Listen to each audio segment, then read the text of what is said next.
Maka inti daripada ukhuwah adalah mahabbah, saling cinta di antara kita. Tapi inti daripada dakwah adalah rahmah, adalah rasa cinta. Maka kemudian Rasulullah SAW itu menyampaikan dalam salah satu hadisnya, la yu'minuna ahadukum hatta yuhibba li akhi ma yuhibbu li nafsi.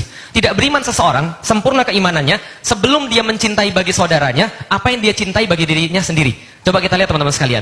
Antum baru pulang dari satu restoran misalnya, habis makan satu makanan yang enak. Antum pasti pengen ngajak orang yang paling antum cintai dalam hidup antum. Betul kan ya? Begitu dia mendapatkan sesuatu yang baik untuk diri dia, dia pasti akan kepikiran pada seseorang yang dia cintai. Sama seperti seorang pengemban dakwah.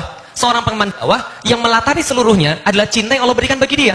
Karena Islam ini adalah agama cinta, maka Allah memulai Al-Quran ayat-ayatnya dengan kata-kata apa? Bismillahirrahmanirrahim. Dengan nama Allah yang Allah itu maha pengasih, semuanya dia kasih, semuanya dia beri, dan maha penyayang. Dan sayangnya Allah itu diberikan pada orang-orang yang mukmin yang ketika dia mengucapkan dua kalimat syahadat, maka muncullah kemudian rasa cinta pada Allah, rasa cinta akan agama ini. Dia menemukan Islam. Ya Allah, betapa tenangnya diri saya ketika sujud, mendapatkan Tuhan yang benar, mendapatkan yang disembah yang benar. Ya Allah, ternyata lengkap sekali ajaran Islam. Bagi diri saya manfaatnya seperti apa, bagi hidup saya manfaatnya seperti apa. Nggak akan ada masalah antum kalau antum menerapkan Islam. Saya pun merasa begitu.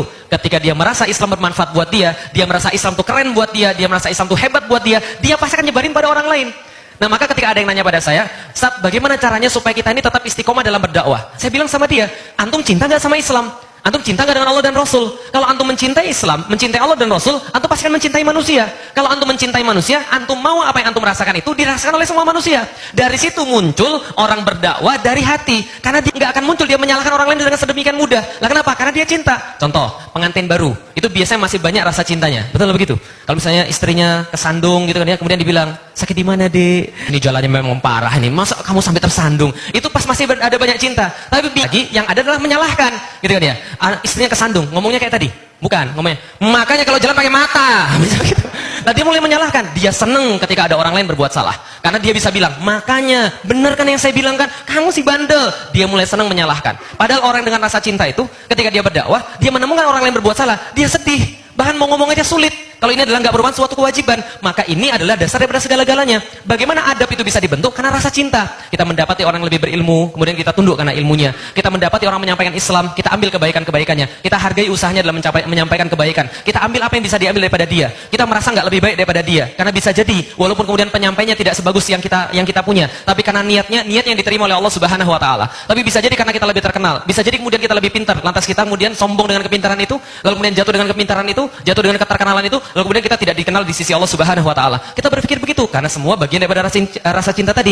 Ini adalah bagian daripada adab tadi. Nah, saya pikir itu yang pengen saya sampaikan secara singkat. Kalau misalnya teman-teman mau baca lebih banyak, tahun 2007 ketika saya mulai dakwah di media sosial, di Facebook itu saya nulis ada 2 tulisan tentang dunia maya. Waktu itu belum ada media sosial, sehingga saya tulis judulnya Etika Dakwah Dunia Maya. Itu ada 2. Yang pertama adalah etika debat dan diskusi. Yang kedua adalah etika posting dan bersikap. Jadi bagaimana sih ketika antum bersikap di dunia maya? Bagaimana ketika antum mau mendebat orang di dunia maya? Apakah setiap orang yang kemudian hadir antum tidak suka lalu antum harus debat? Enggak juga begitu. Apakah setiap orang yang enggak setuju sama antum harus kemudian debat agar semuanya sesuai dengan antum? Enggak juga begitu. Kadang-kadang ada waktunya di mana kita menjelaskan, ada waktunya di mana kita kemudian meninggalkan. Nah, kapan kemudian proses itu terjadi? Nah, itu kemudian saya tulis judulnya Etika Dakwah Dunia Maya 1 dan 2 tentang etika posting dan bersikap, dan satu lagi tentang etika debat dan diskusi. Nah, itu bisa dibaca di felixyao.com. Artikel sederhana saja, saya cuma merangkum beberapa dalil tentang kemudian diskusi dan debat, tentang posting dan bersikap yang disesuaikan dengan zaman now. Baik, terima kasih teman sekalian.